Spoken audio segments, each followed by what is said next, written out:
तोहे का बतलाई हो, कैसे समझाई हो। तोहे का बतलाई हो, कैसे समझाई हो। अब हो के जुदा तोहसे कि जियल न जाई हो। कि चाँद जई से, कि चाँद जई से चेहरा तोहार दिल हमार ले गइल। कि चाँद जई से चेहरा तोहार दिल हमार ले गइल। हेलो दोस्तों, आप सभी का फिर से स्वागत है आपके अपने यूट्यूब चैनल अभिनव क्लासेस में। My name is Abhimanyu Kumar, I am faculty in physics. देखिए मेरे प्यारे दोस्तों एंड मेरे प्यारे विद्यार्थियों, जितने लोग मेरे यूट्यूब चैनल को देख रहे हैं तो खास करके इस वीडियो को देखने के बाद मेरे यूट्यूब चैनल को एक बार जरूर सब्सक्राइब कीजिएगा और साथ साथ बेल आइकन की घंटी को जरूर इम्प्रेस कीजिएगा, ताकि आने वाला हर एक वीडियो का नोटिफिकेशन आप लोग को पहले मिले। देखिए मेरे प्यारे दोस्तों एंड मेरे प्यारे विद्यार्थियों, इस वीडियो में आप लोग लास्ट तक जरूर बने रहिएगा और लास्ट तक बने रहने से एक ही प्रॉफिट होगा। इस वीडियो को देखने के बाद जितना ऑब्जेक्टिव पढ़ाएंगे यह आपको दिलों और दिमाग में जाके ऑटोमेटिक बस जाएगा। लेकिन सिर्फ आप लोगों को एक काम करना है, मेरे वीडियो को लास्ट तक जरूर देख रहिएगा। इस कॉन्सेप्ट में इसको ऑब्जेक्टिव क्वेश्चंस को हम फुल सॉल्यूशंस के साथ देखेंगे और यह क्वेश्चंस कक्षा 12th यानी कक्षा 12th और एयरफोर्स, नेवी और एनडीए और स्तर का यह बहुत ही इंपॉर्टेंट ऑब्जेक्टिव क्वेश्चन है और यह बोर्ड एग्जाम तथा कॉम्पिटिटिव एग्जाम में बहुत बार यह क्वेश्चन रिपीटेशन भी कर चुका है। तो मेरे प्यारे विद्यार्थियों और मेरे प्यारे दोस्तों, इस वीडियो को आप लोग भूल से भी थोड़ा सा देखकर मत छोड़िएगा। इस वीडियो को लास्ट तक आप लोग जरूर देखिएगा, क्योंकि इस वीडियो को देखने के बाद आप लोगों को दिमाग हिल जाएगा, ताकि यह वीडियो के देखने के बाद आप लोग को दिमाग में ऑटोमेटिक जाकर यह क्वेश्चन फिक्स से हो जाएगा और फिक्स हो जाएगा तो कभी निकलने वाला नहीं है क्वेश्चन। इसलिए मैं आप लोगों से रिक्वेस्ट है कि इस क्वेश्चन को आप लोग फुल वीडियो जरूर देखिएगा आज। और देखिए यहाँ पर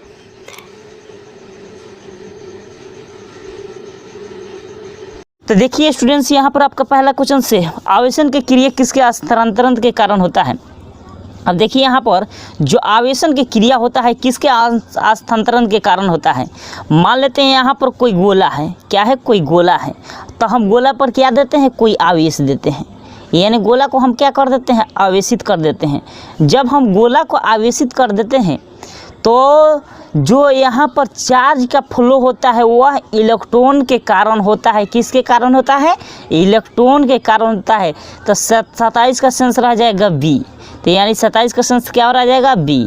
अब 28 नंबर क्वेश्चन पर चलते हैं। 28 नंबर क्वेश्चन से आपका देखिए यहाँ पर 28 नंबर क्वेश्चन से किसी वस्तु को निर्वासित करने पर उसके द्रव्यमान में होती है, यानी यदि कोई वस्तु है और उस वस्तु को हम निरावेशित कर देते हैं। मान लेते हैं यहाँ पर कोई, देखिए यहाँ पर समझिए आप लोग, मान लेते हैं यहाँ पर कोई गोला है और इस गोला पर हम क्या कर देते हैं, निरावेशित कर देते हैं, यानी माइनस चार्ज दे देते हैं।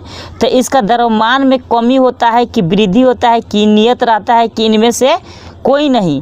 तो यहाँ पर हम जानते हैं कि कोई भी जब गोला या सरफेस तो हम निगेटिव चार्ज दे देते हैं तो उसका जो सरफेस होता है उस सरफेस में जो द्रव्यमान में अल्प वृद्धि हो जाता है। तो यहाँ पर 28 का सेंस क्या हो जाएगा, या 28 का सेंस रह जाएगा बी। इसको अल्प लिखते हैं, यानी अल्प है, क्या है, अल्प, अल्प वृद्धि हो जाती है, क्या हो जाती है, अल्प वृद्धि हो जाती है। तो यानी 28 का सेंस रह जाएगा बी। अब 29 नंबर क्वेश्चन पर चलते हैं। 29 नंबर क्वेश्चन से किसी संधारित्र की धारिता प्लेट के आवेश बढ़ने के साथ डैश होती है, यानी कोई भी संधारित्र होती है तो संधारित्र के प्लेट पर आवेश के मान को हम मान लेते हैं, एक कोई प्लेट है और इस प्लेट पर आवेश को मान को हम बढ़ा देते हैं, यानी हम चार्ज को हम वैल्यू को हम इंक्रीज कर देते हैं तो डैश होती है। तो इंक्रीज कर देते हैं तो वो जो कैपेसिटेंस का वैल्यू होता है वह नियत रहता है, यानी कांस्टेंट होता है। तो यानी 29 का सेंस रह जाएगा सी। अब 30 नंबर क्वेश्चन पर चलते हैं। 30 नंबर क्वेश्चन से आपका किसका प्रवाह निम्न विभव से उच्च विभव की तरफ होता है, यानी किसका जो प्रवाह होता है वह लोअर पोटेंशियल से टू हायर पोटेंशियल्स की तरफ होता है। देखिए यहाँ पर हम इलेक्ट्रॉन्स के जो प्रवाह होता है वह लो पोटेंशियल से हायर पोटेंशियल तक होता है। तो यानी 30 का आंसर रह जाएगा सी। अब 31 नंबर क्वेश्चन पर चलते हैं। 31 नंबर क्वेश्चन से आपका विद्युत धुन के कारण विद्युत विभव भी प्रेक्षण बिंदु की दूरी r से डैश रूप से संबंधित है। एक इम्पॉर्टेंट कॉन्सेप्ट को हम जानते होंगे, यानी विद्युत विभव बराबर यहाँ पर क्या बताए थे, v बराबर होता है p cos थीटा बटा 4 pi epsilon not r square, इतना तो हम जानते हैं। और यहाँ पर v इन्वर्सली प्रोपोर्शनल टू 1 बटा आर स्क्वायर होता है। तो v इन्वर्सली प्रोपोर्शनल और आर स्क्वायर को ऊपर भेजेंगे तो क्या हो जाएगा r माइनस 2, यानी r इन्वर्स माइनस 2। यानी ऑप्शन में आपका कितना दिया है, और डी नंबर ऑप्शन में दिया है v directly inversely proportional to r inverse minus 2। तो यानी आपका जो वो 31 का सेंस रह जाएगा बी डी। अब यहाँ पर 32 नंबर क्वेश्चन पर चलते हैं। 32 नंबर क्वेश्चन से आपका देखिए यहाँ पर 32 नंबर क्वेश्चन से आर त्रिज्या के एक गोलीय संधारित्र की धारिता अनुक्रमानुपाती होती है। आर त्रिज्या के एक गोलीय संधारित्र की धारिता व्युत्क्रमानुपाती होती है। अब देखिए यहाँ पर हम जानते हैं गोलीय संधारित्र, अब एक फार्मूला हम जानते हैं ऑफ सी, कैपेसिटेंस को हम किससे दिखाते हैं, सी बराबर हम जानते हैं गोलीय संधारित्र पे क्या पढ़ते थे, 4 पाई एप्सिलॉन नॉट आर। अब देखिए यहाँ पर सी डायरेक्टली प्रोपोर्शनल किसका होता है, आर का। तो यानी ऑप्शन में कितना दे रहा है, यानी आपका ऑप्शन में दिया है आर, तो यानी 32 का सेंस क्या रह जाएगा, यानी 32 का सेंस रह जाएगा डी। अब 33 नंबर क्वेश्चन पर चलते हैं। 33 नंबर क्वेश्चन से आपका बान डी ग्राफ जनित्र लगभग विभव उत्पन्न करता है। जो वेन डी ग्राफ जनरेटर होता है वह कितना भी विभव उत्पन्न करता है। हम जानते हैं कि वेन डी ग्राफ जनरेटर होता है वह बहुत हाई विभव उत्पन्न करता है, तो वास्तविक में कितना होता है, वह 10 के पावर 6 यानी 10 लाख के बराबर होता है। 33 का सेंस रह जाएगा ए। अब यहाँ पर 34 नंबर क्वेश्चन पर चलते हैं। 34 नंबर क्वेश्चन से आपका किसी द्विध्रुव को एक समरूप विद्युत क्षेत्र में रख दिया जाता है, यानी कोई यूनिफॉर्म इलेक्ट्रिक फील्ड को किसी इलेक्ट्रिक डायपोल मोमेंट को यूनिफॉर्म इलेक्ट्रिक फील्ड में रख दिया जाता है तो परिणामी विद्युत बल होता है, यानी जो रिजल्टेंट इलेक्ट्रिक लाइन्स फोर्स होता है वो क्या होता है, यह शून्य होता है। क्या होता है, शून्य होता है। अब कैसे होता है ये भी समझ लीजिए। अब देखिए यहाँ पर कोई यूनिफॉर्म इलेक्ट्रिक फील्ड इस तरह हम शो करते हैं ना जी। और यहाँ पर इसमें कोई यूनिफॉर्म इलेक्ट्रिक फील्ड के अंदर कोई इलेक्ट्रिक डायपोल मोमेंट को रख देते हैं। तो इलेक्ट्रिक डायपोल मोमेंट का कंडीशन होने के क्या शर्त थे, एक पर प्लस चार्ज तो दूसरे पर माइनस चार्ज। और इधर के यहाँ पर इलेक्ट्रिक फील्ड ई है, क्या है, इलेक्ट्रिक फील्ड ई है, तो इधर की तरफ एक फोर्स लग जाएगा। तो एफ बराबर यहाँ पर चार्ज क्या है, क्यू, तो यहाँ पर क्यू, और यहाँ पर इलेक्ट्रिक फील्ड ई, तो क्या हो जाएगा क्यू ई। फिर यहाँ पर भी एक फोर्स लगेगा, यहाँ पर चार्ज क्या है क्यू, और यहाँ पर इलेक्ट्रिक फील्ड क्या है ई, और यहाँ पर निगेटिव चार्ज है। तो यहाँ पर देखिए यहाँ पर निगेटिव चार्ज है, तो यहाँ पर क्या लगा देंगे, माइनस का साइन लगा देंगे। अब देखिए यहाँ पर एफ नेट निकल जाएगा। तो देखिए यहाँ पर एफ नेट बराबर, अब एफ नेट बराबर क्यू ई और माइनस क्या हो जाएगा क्यू ई।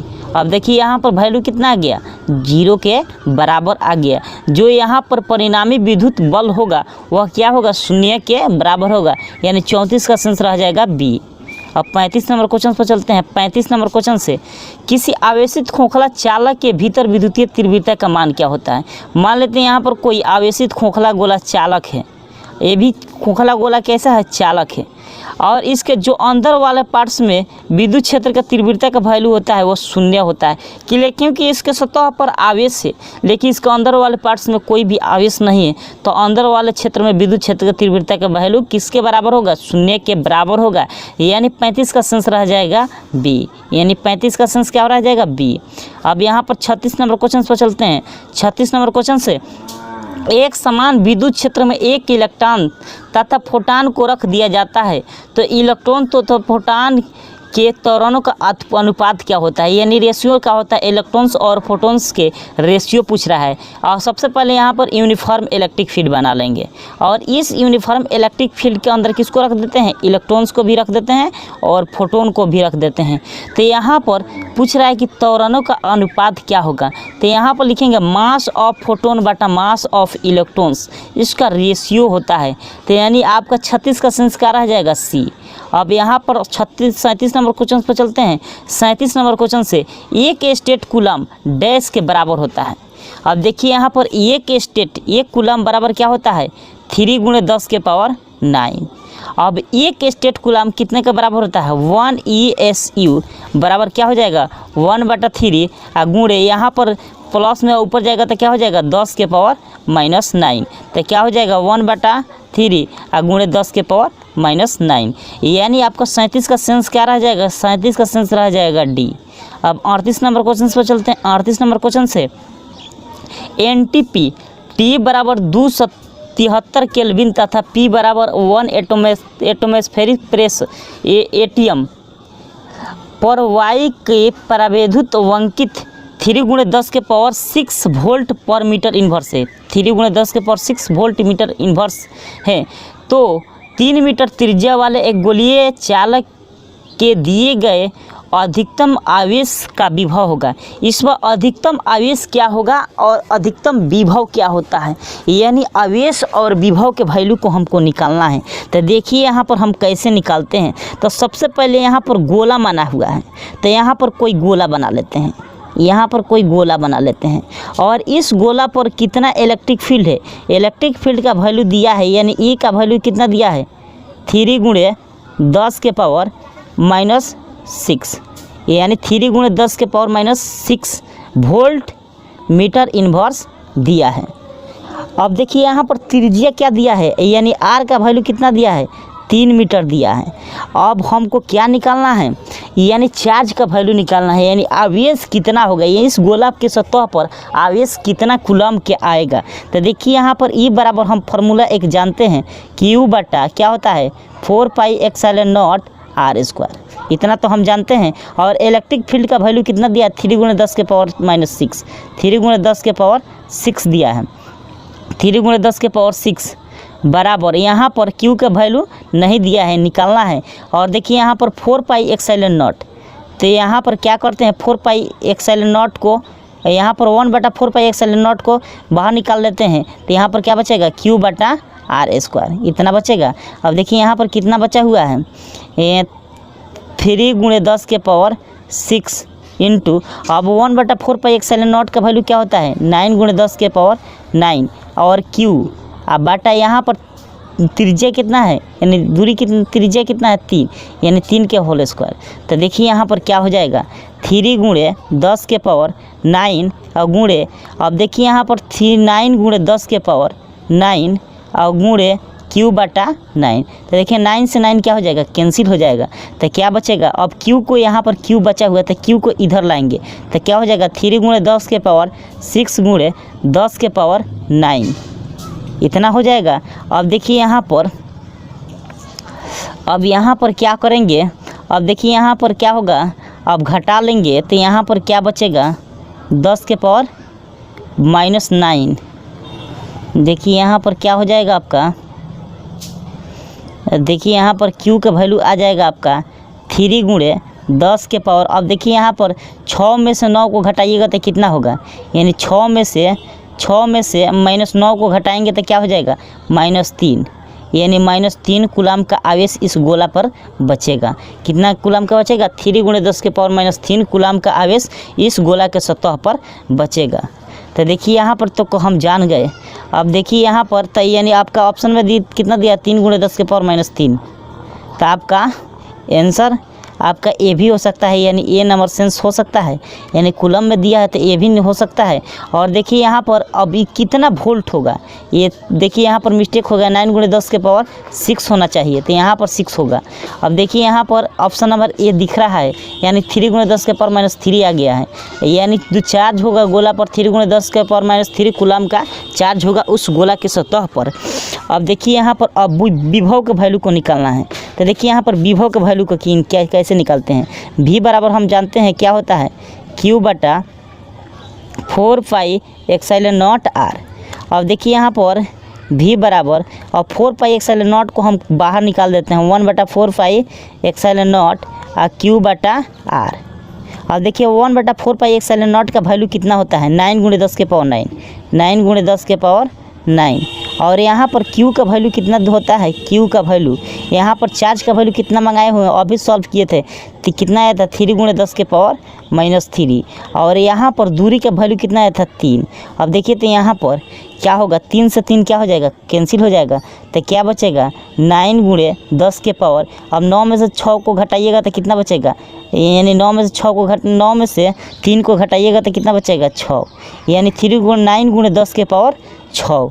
यानी आपका आंसर 38 का सेंस क्या रह जाएगा, 38 का सेंस रह जाएगा आपका ए।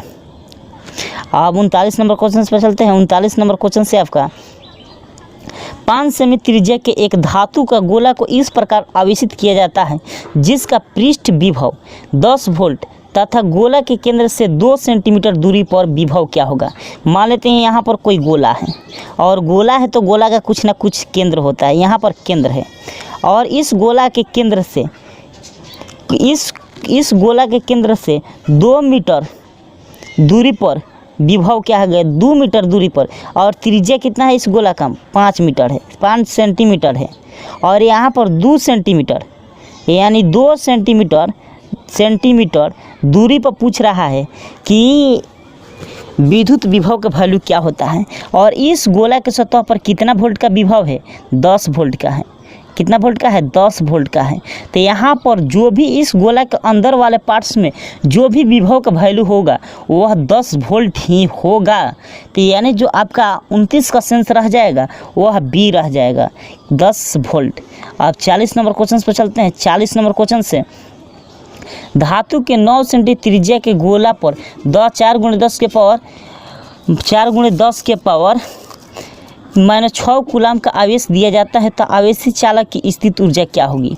यानी आवेशी चालक है का स्थित ऊर्जा का वैल्यू क्या होता है। तो देखिए यहाँ पर हम जानते हैं एक फार्मूला, v बराबर क्या होता है, q बटा q²। अब बटा यहाँ पर होता है 8 पाई एक्साइलन नॉट r, इतना तो हम जानते हैं। अब देखिए यहाँ पर q² बाटा, अब इसको 8 पाई एक्साइलन नॉट r को इस तरह लिख सकते हैं, 4 पाई एक्साइलन नॉट इंटू r, इस तरह लिख सकते हैं। और उसके बाद यहाँ पर 4 पाई एक्साइलन नॉट का वैल्यू क्या होता है, 9 गुणे 10 के पावर 9। और यहाँ पर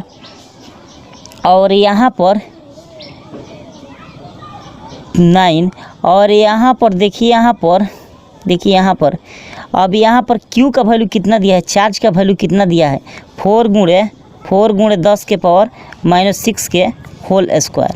अब बाटा, और यहाँ पर 2, अब 4 पाई एक्साइलन नॉट का वैल्यू क्या होता है, और 2 गुणे, अब यहाँ पर क्या हो जाएगा, यहाँ पर दूरी का वैल्यू कितना दिया है, 9 गुणे 10 के पावर -2, इतना दिया है। और यहाँ पर जो 1/4 पाई एक्साइलन नॉट का वैल्यू होता है वो कितना रहता है, 9 गुणे 10 के पावर 9, इतना होता है, हम यह जानते हैं। अब देखिए इसको हम किस तरह कैलकुलेशन करते हैं। अब देखिए यहाँ पर 9 गुणे 10 के पावर 9 इस तरह लिख सकते हैं इधर के तरफ। और उसके बाद यहाँ पर अब 2 में अब देखिए यहाँ पर 4 के होल स्क्वायर करेंगे तो क्या हो जाएगा, 16, और गुणे 10 के पावर -12 इस तरह लिखेंगे।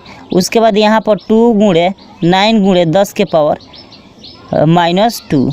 अब देखिए यहाँ पर 2 से 16 कट जाएगा तो 8 बचेगा, और यहाँ पर 9 से 9 कट जाएगा तो यहाँ पर घटाएंगे तो यहाँ पर क्या हो जाएगा, 10 के पावर माइनस, यहाँ पर क्या हो जाएगा 8 गुणे 10 के पावर 9 में से 12 को घटाएंगे तो क्या हो जाएगा -3। अब बाटे यहाँ पर 10 के पावर -2 है तो ऊपर भेजेंगे तो क्या हो जाएगा 10 के पावर यहाँ पर -2 है, मीटर में दिया है कि सेंटीमीटर में दिया है, सेंटीमीटर में दिया है -2, ऊपर जाएगा तो क्या हो जाएगा प्लस में हो जाएगा। तो यानी आपका क्या बचा हुआ है 8 गुणे 10 के पावर 3 गुणे 10 के पावर -2। अब 8 गुणे 10 के पावर 3 में से 1 को घटाएंगे तो क्या हो जाएगा, यहाँ पर क्या बचेगा, अब यहाँ पर -3 यहाँ पर ऊपर भेजेंगे तो क्या हो गया प्लस हो गया।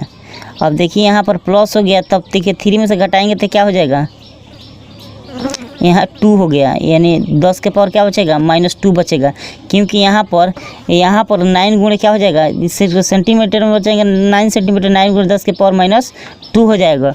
अब तो ऊपर -10 के पावर -2 को ऊपर भेजेंगे तो क्या हो जाएगा 10 के पावर 2 प्लस में हो जाएगा। अब इसको घटा देंगे तो यहाँ पर क्या बचेगा 8 गुणे 10 के पावर 1 बचेगा। अब देखिए यहाँ पर अब 8/10 इस तरह हम भाग देंगे तो क्या हो जाएगा 0.8 जूल। अब देखिए यहाँ पर आंसर कितना दिया है, यानी आपका 40 का सेंस रह जाएगा बी। अब देखिए यहाँ तक तो देख लिए 40 नंबर।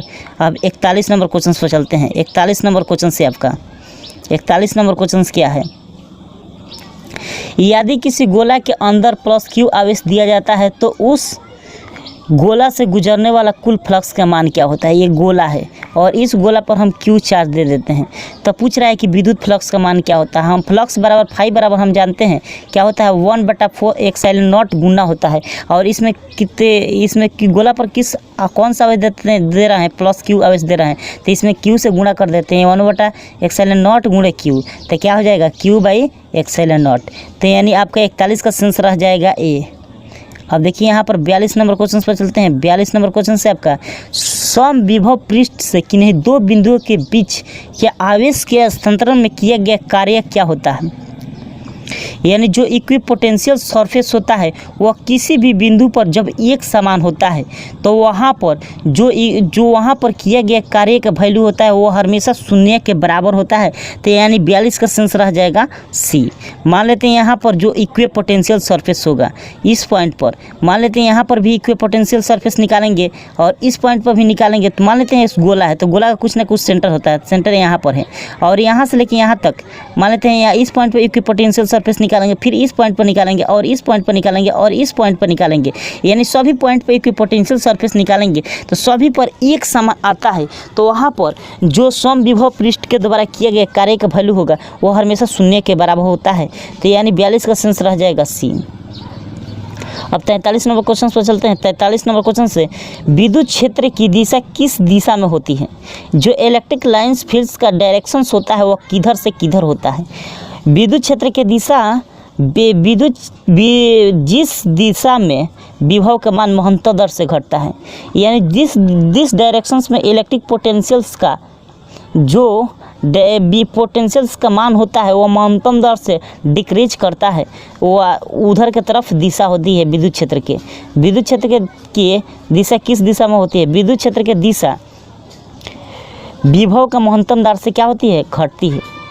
तो यानी आपका 43 का सेंस रह जाएगा ए। अब देखिए यहाँ पर 44 नंबर क्वेश्चन पर चलते हैं। 44 नंबर क्वेश्चन से विद्युत द्विध्रुव के अक्षीय तथा निरक्षीय बिंदु के लिए विद्युत क्षेत्र के दिशा क्रमशः होती है। यानी intensity of electric field due to axial point of equatorial point of electric field directions of electric field, यानी जो विद्युत द्विध्रुव के अक्षीय तथा निरक्षीय स्थिति में विद्युत क्षेत्र का तीव्रता की दिशा किधर होती है अक्ष के विपरीत तथा अनुदिश होती है। यानी जो अक्ष होता है यानी जो एक्सिस होता है, मान लेते हैं यहाँ पर एक्सिस बना तो जो ये क्या हुआ एक अक्ष हुआ, यह अक्ष के एक विपरीत तथा अनुदिश होती है, यानी विपरीत तथा अनुदिश होती है। तो यहाँ पर 44 का सेंस रह जाएगा ए। अब 45 नंबर क्वेश्चन पर चलते हैं। 45 नंबर क्वेश्चन से हवा के परिवर्तनांक का मान होता है। देखिए हवा है या निर्वात है उसका जो परिवर्तनांक का वैल्यू होता है वह आपका 1 के बराबर होता है। तो यानी 45 का सेंस रह जाएगा ए। अब 46 नंबर क्वेश्चन पर चलते हैं। 46 नंबर क्वेश्चन से विद्युत धारिता का मान निम्न में से किस पर निर्भर करता है। जो कैपेसिटेंस का वैल्यू होता है वो किस पर डिपेंड करता है। देखिए इलेक्ट्रिक कैपेसिटेंस का वैल्यू जो होता है वह किसी प्लेट के बनावट पर डिपेंड करता है। तो यानी 46 का सेंस रह जाएगा डी। अब देखिए यहाँ पर 47 नंबर क्वेश्चन पर चलते हैं। 47 नंबर क्वेश्चन से परिवर्तनांक 1/4 पर एक्स नॉट के बीमा होता है। देखिए यहाँ पर कूलम बल हम क्या बताए थे, F बराबर के, क्या बताए थे, F बराबर के Q1 Q2 बटा R², इतना बताए थे। तो हमको क्या निकालना है, K का वैल्यू निकालना है। तो देखिए यहाँ पर K का वैल्यू K बराबर, तो क्या हो जाएगा, यहाँ पर तिरछा तिरछी हम गुणा करेंगे तो क्या हो जाएगा FR² बटा Q1 और Q2, इतना हो जाएगा। अब देखिए यहाँ पर फोर्स का क्या निकालेंगे, फोर्स का डायमेंशन क्या होता है mL² T-2, और यहाँ पर L है, डिस्टेंस का क्या होता है L², और यहाँ पर mL² T, फोर्स का क्या होता है mL/T-, देखिए यहाँ पर ऑप्शन देख लेते हैं। और यहाँ पर कूलम बल क्या होता है K Q1 Q2 बटा R²। हमको क्या चीज़ का वैल्यू चाहिए, K का वैल्यू चाहिए। तो देखिए यहाँ पर K को वैल्यू क्यों चाहिए, तो K बराबर, यहाँ पर क्रॉस मल्टीप्लिकेशन करेंगे तो FR² बटा Q1 और Q2। अब देखिए यहाँ पर F का डायमेंशन क्या होता है mL/T-2, और यहाँ पर L दूरी है, तो R क्या है, डिस्टेंस, डिस्टेंस का क्या होता है L²। अब बटा यहाँ पर आवेश का क्या होता है IT, और यहाँ पर भी क्या होता है IT। अब यहाँ पर क्या करते हैं, देखिए यहाँ पर गुणा कर लेंगे तो क्या हो जाएगा L में L² से गुणा करेंगे तो क्या हो जाएगा LQ, और T यहाँ पर देखिए T-2 है, और यहाँ पर T में T से गुणा करेंगे तो क्या हो जाएगा T² हो जाएगा, और T² को ऊपर भेजेंगे, यहाँ पर प्लस में ऊपर जाएगा तो क्या हो जाएगा माइनस में हो जाएगा, तो T-2 और T-2 क्या हो जाएगा T-4। और फिर उसी तरह I में I से गुणा करेंगे, I से गुणा करेंगे तो क्या हो जाएगा I² होगा, यहाँ पर प्लस में ऊपर भेजेंगे तो क्या हो जाएगा I² - 2, यानी जो आपका यहाँ पर ऑप्शन नंबर क्या हो जाएगा, यानी 47 का सेंस रह जाएगा C। अब 48 नंबर क्वेश्चन पर चलते हैं। 48 नंबर क्वेश्चन से निम्न में से किसके बराबर होता है, निम्न में से किसके बराबर होता है, जो कूलम वोल्ट होता है वह एक इक्वल होता है, किसी क्वांटिटी का इक्वल होता है। तो 48 का सेंस रह जाएगा A। अब यहाँ पर 42 नंबर क्वेश्चन पर चलते हैं। विद्युत विभव का ए सही मात्रक क्या होता है। देखिए यहाँ पर जो विद्युत विभव का ए सही मात्रक होता है जूल पर कूलम बराबर वोल्ट के बराबर होता है, तो यानी 49 का सेंस रह जाएगा ए। अब 50 नंबर क्वेश्चन पर चलते हैं। 50 नंबर क्वेश्चन से आपका 50 नंबर क्वेश्चन से देखिए यहाँ पर 50 नंबर क्वेश्चन से परिवर्तनांक के 1/4 पाई एक्स साइलेंट नॉट का मात्रक होता है, यानी जो के का वैल्यू होता है, यानी 4 पाई एक्स साइलेंट नॉट का वैल्यू क्या होता है, यानी इसका यूनिट क्या होता है न्यूटन मीटर स्क्वायर बटा कूलम स्क्वायर होता है, यानी 50 का सेंस रह जाएगा ए। 50 का सेंस क्या रह जाएगा ए। अब यहाँ पर 51 नंबर क्वेश्चन पर चलते हैं। 51 नंबर क्वेश्चन से यदि किसी बिंदु पर विभव का मान 3 वोल्ट है, यानी भी का मान कितना दिया है 3 वोल्ट, और यहाँ पर कितना कूलम का आवेश दे रहे हैं, चार्ज का वैल्यू कितना दिया है 2 कूलम। तो हमको क्या निकालना है, स्थित ऊर्जा का वैल्यू निकालना है, यानी स्थित ऊर्जा के वैल्यू हमको क्या करना है निकालना है। तो देखिए यहाँ पर कैसे निकालते हैं। अब स्थित ऊर्जा का वैल्यू हमको निकालना है, तो हम भी बराबर कितना जानते हैं के क्यू, यानी अब देखिए यहाँ पर अब हमको क्या निकालना है आवेश की स्थित ऊर्जा, यानी भी का वैल्यू पता है और यहाँ पर Q का वैल्यू पता है, तो C नहीं निकल जाएगा। C बराबर क्या होता है Q इंटू भी। अब देखिए यहाँ पर Q का वैल्यू कितना है, चार्ज का वैल्यू कितना है 3 और V का वैल्यू कितना है 2, तो कितना हो जाएगा 6 जूल। तो जो आपका 51 का सेंस रह जाएगा A। और 52 नंबर क्वेश्चन पर चलते हैं। 52 नंबर क्वेश्चन से आपका 52 नंबर क्वेश्चन से किसी घन के केंद्र पर प्लस Q आवेश दिया जाता है, तो उसके प्रत्येक सतह पर विद्युत फ्लक्स होगा। मान लेते हैं ये कोई घन है, क्या है कोई घन है, ये मान लेते हैं कोई घन बना लेते हैं। देखिए यहाँ पर कोई घन बना लिए और इस घन के केंद्र पर कैसा आवेश देते हैं प्लस Q आवेश देते हैं। तो पूछ रहा है कि विद्युत फ्लक्स का मान क्या होता है। तो देखिए यहाँ पर अब हम फाई बराबर क्या पढ़ते हैं 1/x⁴0। हम गॉस लॉ में प्रूफ करा चुके हैं। ये फाई बराबर क्या होता है 1/x⁴0। इस पर Q आवेश दे रहे हैं, तो यहाँ पर Q बाई क्या हो जाएगा। और यहाँ पर घन में कितने यहाँ पर साइड होते हैं, यानी 1 2 3 4 5 6 होते हैं, तो यानी 6x⁴0, यानी आपका 52 का सेंस रह जाएगा C। देखिए स्टूडेंट्स, इस क्वेश्चंस को आप लोग बहुत अच्छे से हम लोग देख चुके हैं। अब आप लोग इस क्वेश्चंस को बहुत अच्छे से देख लीजिएगा, ताकि एक बार पढ़ने के बाद आपको दिमाग में डायरेक्ट ये बैठ जाएगा क्वेश्चंस। तो मेरे प्यारे विद्यार्थियों, जितने भी लोग मेरे वीडियो को देख रहे हैं, तो मेरे वीडियो को देखने के बाद मेरे यूट्यूब चैनल को सब्सक्राइब भी कीजिएगा, और साथ साथ मेरे वीडियो को फॉरवर्ड भी कीजिएगा एक ग्रुप से दूसरे ग्रुप में, व्हाट्सएप ग्रुप और फेसबुक ग्रुप में। तो यही मेरे प्यारे दोस्तों, इलेक्ट्रोस्टैटिक्स का सेकेंड लेक्चर्स में इस वीडियो को हम प्रोवाइड करने जा रहे हैं, और थर्ड लेक्चर्स कल हम प्रोवाइड करेंगे। यह एक बहुत इंपॉर्टेंट कॉन्सेप्ट है, जो कि बोर्ड एग्जाम तथा एयरफोर्स, नेवी और एनडीए में बहुत बार यह क्वेश्चन रिपीटेशंस भी कर चुका है। इसलिए मेरे प्यारे दोस्तों, आप लोगों से रिक्वेस्ट है कि इस वीडियो को आप लोग ज़रूर लास्ट तक बने रहिएगा। इस वीडियो को लास्ट तक बने रहने से यही प्रॉफिट होगा कि यहाँ पर जो भी क्वेश्चंस को हम डिस्कस किए हैं, वो आपको डायरेक्ट यहाँ पर देखने के बाद डायरेक्ट आपका दिलों और दिमाग में छा जाएगा। आज के लिए इतना ही रहने देते हैं। Thank you so much.